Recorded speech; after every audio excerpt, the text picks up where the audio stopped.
যেটি একটু চিংড়ি মাছ আনছি, চিংড়ি মাছটা বাছিয়া ফাটায় বাটা বইল, একটু হলুদের গুঁড়া দিলাম, একটু লবণ, একটু বেসন, কুচি করা কাঁচা পেঁয়াজ। এখন আমি সবটা দিয়া এখন আমি এটারে মাখমু।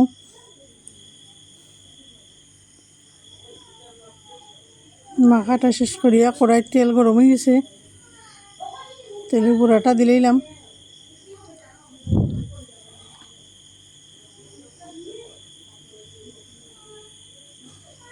বড়াটা যত খড়খড়া হইব খাইতে খুব স্বাদ হইব।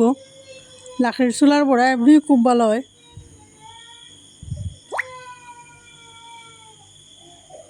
আমার তেল খুব গরম হয়ে গেছে, কড়াইও খুব গরম।